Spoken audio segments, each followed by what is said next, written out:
उधर breaking news आ रही है यूक्रेन जंग से जुड़ी। रूस के विक्ट्री डे पर पुतिन ने हुंकार भर दी कि यूक्रेन का साथ दे रहे पश्चिमी देशों का हाल नाज़ियों जैसा होगा। उन्होंने अमेरिका समेत यूरोप के सभी देशों को दूसरे विश्व युद्ध में जर्मनी की हार की याद दिलाई और रूस के विक्ट्री डे के मौके पर यूक्रेन के मददगार देशों से साफ कह दिया कि असली जंग तो अब शुरू हुई है। विक्ट्री डे की परेड में पुतिन ने एक दो बार नहीं बल्कि दर्जनों बार पश्चिमी देशों का नाम लिया। उन्होंने आरोप लगाया कि पश्चिमी देशों की वजह से ही जंग और भड़क रही है, जिसका खमियाजा उन्हें भुगतना पड़ेगा। हालांकि पुतिन ने सीधे सीधे नाम तो नहीं लिया, लेकिन माना जा रहा है कि उन्होंने बाइडेन को ही सबसे बड़ी चेतावनी दे दी। पुतिन ने कह दिया कि जंग में अब बहुत बड़ा टर्निंग पॉइंट आ गया। माना जा रहा है कि पुतिन ने जिस टर्निंग पॉइंट का जिक्र किया वो रूस के राष्ट्रपति भवन पर हुआ हमला है और उस हमले के एक हफ्ते बाद भी पुतिन गुस्से की आग में जल रहे हैं। इसीलिए उन्होंने अमेरिका समेत यूरोप के बाकी देशों का हाल नाज़ियों जैसा करने की धमकी दे दी। 9 मई 1945 के दिन ही सोवियत सेना ने नाज़ी जर्मनी को दूसरे विश्व युद्ध में हरा दिया था। उसी जीत की याद में रूस में हर साल 9 मई को विक्ट्री डे परेड होती है, जिसमें पुतिन की फौज पूरी दुनिया को अपनी ताकत दिखाती है। इसके साथ ही विक्ट्री डे परेड के जरिए रूस अपने घातक हथियारों को भी दुनिया के सामने लाता है। इस बार भी ऐसा ही किया गया, लेकिन इस बार एक बात पूरी तरह अलग थी और वो ये कि विक्ट्री डे परेड से सिर्फ एक हफ्ता पहले रूस के राष्ट्रपति भवन पर ही हमला हो गया था। 3 मई की शाम पूरी दुनिया ने देखा कि किस तरह क्रेमलिन के ठीक ऊपर ड्रोन की शक्ल में खतरा मंडराने लगा था। हालांकि ड्रोन को हवा में ही मार गिराया गया, लेकिन उस हमले ने अमेरिका समेत यूरोप के देशों के सामने पुतिन की सेना की कलई खोलकर रख दी थी। इतनी आसानी से 2 ड्रोन रूस के राष्ट्रपति भवन के ऊपर तक पहुंच गए और पुतिन की फौज सोती रही।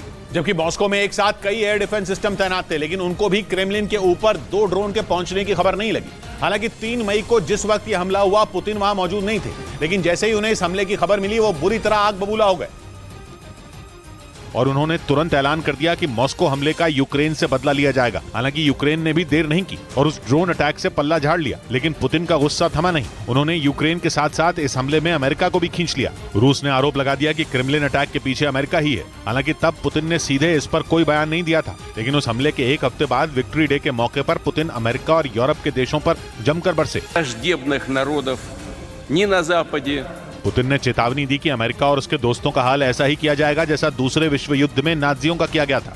यानी पुतिन ने विक्ट्री डे पर यह कसम खा ली कि जिस तरह सोवियत संघ 1945 में जर्मनी को घुटनों पर लाया था, वो भी अमेरिका और यूरोप के देशों के साथ ऐसा ही करेंगे।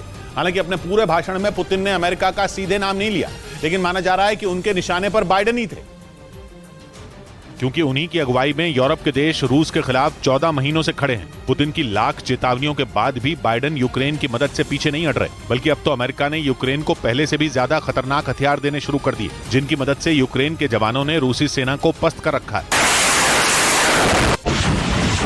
यूक्रेन के खैरसोन शहर में तो रूस का सबसे बुरा हाल हुआ। उसने शहर पर कब्जा कर लिया था, लेकिन जेलेंस्की की फौज ने भीषण हमले बोलकर रूस के सैनिकों को वहां से खदेड़ दिया। कुछ इसी तरह का हाल रूस का बखमुत में भी हो रहा है। वहां शुरुआत में एक बड़े इलाके को जीतने का दावा करने वाला रूस अब बुरी तरह फंस गया है और कहा जा रहा है कि अमेरिका से मिले घातक हथियारों की मदद से यूक्रेन के जवान वहां भी बाजी पलट देंगे। इसी वजह से पुतिन जेलेंस्की को नहीं बल्कि बाइडेन को अपने सबसे बड़ा दुश्मन मान रहे हैं और ऐसा लग रहा है मानो यूक्रेन जंग के बीच ही वो बाइडेन से भिड़ जाएंगे, क्योंकि पुतिन ने खुलकर बोल दिया कि युद्ध अब किसी भी वक्त अलग मोड़ ले सकता है, क्योंकि मॉस्को पर हमला करके रूस के खिलाफ सीधी जंग छेड़ दी गई। और माना जा रहा है कि पुतिन ने अपनी सेना और देश के लोगों को इशारा कर दिया कि वो यूक्रेन से भी बड़ी जंग के लिए तैयार हो जाएं, क्योंकि अब उनकी टक्कर सीधे पश्चिमी देशों से हो सकती है, जो रूस को पूरी दुनिया में विलेन साबित करने में जुटे हैं।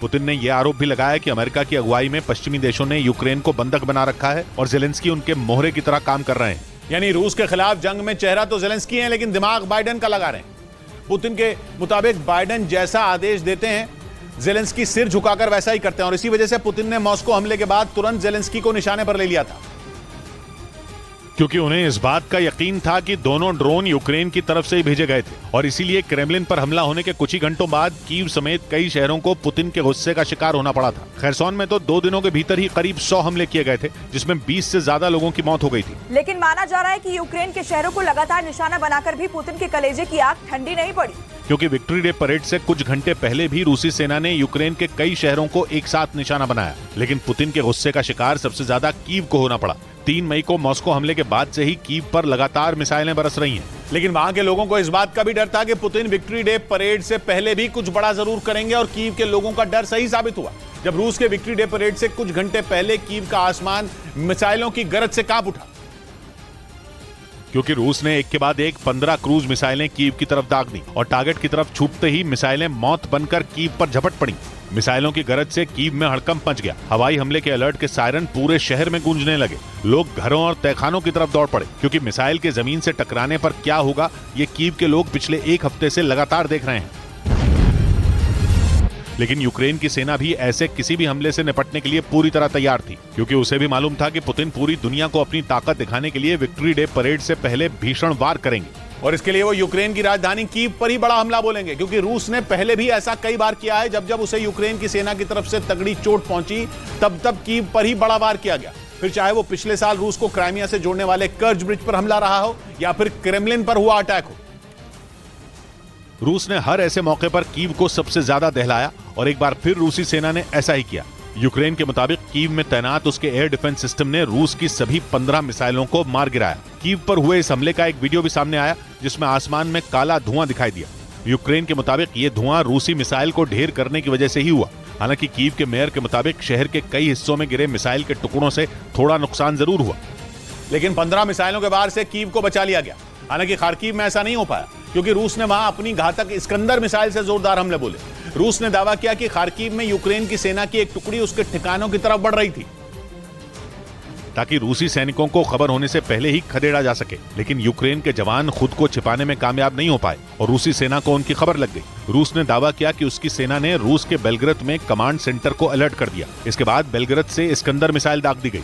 यूक्रेन के शहर खार्किव की रूस के बेलग्रद से दूरी महज 70 किलोमीटर है और इस्कंदर मिसाइलें 450 से 500 किलोमीटर दूर तक के टारगेट को खत्म करने की क्षमता रखती हैं। इसीलिए बेलग्रद से दागी गई इस्कंदर मिसाइल पलक झपकते ही खार्किव पहुंच गई और रूस ने दावा किया कि उसकी मिसाइल ने यूक्रेन की सेना की टुकड़ी पर जोरदार प्रहार किया, जिसकी वजह से यूक्रेन को बड़ा नुकसान उठाना पड़ा और उसके लिए रूस ने इस्कंदर मिसाइल के सटीक हमले को बड़ी वजह बताया। हालांकि ये मिसाइल लंबी दूरी तक वार नहीं कर पाती। लेकिन यूक्रेन के लिए ज्यादा डरा देने वाली बात यह है कि ये मिसाइलें परमाणु हथियार से लैस की जा सकती हैं। मतलब यह कि जरूरत पड़ने पर इस्कंदर बैलिस्टिक मिसाइलों से परमाणु हमला भी किया जा सकता है, जिसकी चेतावनी पुतिन पहले भी कई बार दे चुके हैं। और विक्ट्री डे परेड में उन्होंने इस्कंदर से भी ज्यादा खतरनाक मिसाइल की झलक दिखाकर यूक्रेन समेत उसके मददगारों को खौफ से भर दिया, क्योंकि पुतिन की ये महाविनाशक परमाणु मिसाइल यार्स अमेरिका तक जाकर वार कर सकती है। यानी इसकी मार से अमेरिका भी नहीं बच सकता, क्योंकि ये एक इंटरकॉन्टिनेंटल बैलिस्टिक मिसाइल है। मतलब यह है कि ये एक महाद्वीप से दूसरे महाद्वीप तक आसानी से हमला बोल सकती है। कहा जाता है कि इसी वजह से पुतिन अपनी परमाणु मिसाइल यार्स को तुरुप का इक्का मानते हैं और इसीलिए उन्होंने इसे विक्ट्री डे परेड में उतारा ताकि अमेरिका समेत यूरोप के देशों को अपनी ताकत दिखा सकें और साथ ही ये भी बता सकें कि वक्त पड़ने पर वो परमाणु हमले से भी नहीं चूकेंगे, क्योंकि उनके पास यार्स जैसी खतरनाक मिसाइल है। रूस का दावा है कि उसकी इस मिसाइल को मार गिराने वाला एयर डिफेंस सिस्टम बना ही नहीं। यार्स बेहद खतरनाक थर्मोन्यूक्लियर मिसाइल है। मतलब ये उड़ान भरने के लिए परमाणु ऊर्जा का इस्तेमाल करती है और ये करीब 25,000 प्रति घंटा की रफ्तार के साथ दुश्मन पर टूट पड़ती है। रूस का दावा है कि इसकी रेंज 12,000 किलोमीटर है। यानी अमेरिका और ब्रिटेन समेत दुनिया के कई देश इस मिसाइल की जद में हैं। और तो और ये मिसाइल एक साथ 6 परमाणु बम लेकर उड़ान भर सकती है। इसकी इसी ताकत की वजह से पुतिन ने इसकी झलक विक्ट्री डे परेड के दौरान दिखाई। लेकिन खुद रूस की विक्ट्री डे परेड निशाने पर थी। रूस के मीडिया ने दावा किया कि यूक्रेन के कारोबारी ने रूस की विक्ट्री डे परेड पर हमला करने वालों के लिए करोड़ों रुपए का इनाम रखा था। विक्ट्री डे परेड का दिन रूस की फौज के लिए एक बहुत बड़ा दिन होता है, जिसे वो 1946 से मना रहे हैं। लेकिन जंग की वजह से यूक्रेन में रूस की सेना को खलनायक और दुश्मन की तरह देखा जा रहा है। इसीलिए यूक्रेन के एक बैंकर ने विक्ट्री डे परेड पर हमला करने की लोगों से अपील की। रूस के मीडिया का दावा यह है कि यूक्रेन के कारोबारी ने मॉस्को में होने वाली परेड पर ड्रोन से हमला करने की अपील की। साथ में यह भी कहा कि जिसका भी ड्रोन परेड को निशाना बनाने में कामयाब होगा उसे $5,40,000 का इनाम दिया जाएगा। भारतीय रुपयों में यह रकम हुई करीब 4.5 करोड़। हालांकि मॉस्को में हुई परेड पर कोई परिंदा भी पर नहीं मार सका। मतलब यह कि यूक्रेन के उस कारोबारी की शर्त को कोई भी पूरा नहीं कर पाया और किसी को भी इनाम के 4.5 करोड़ रुपए नहीं मिल सके।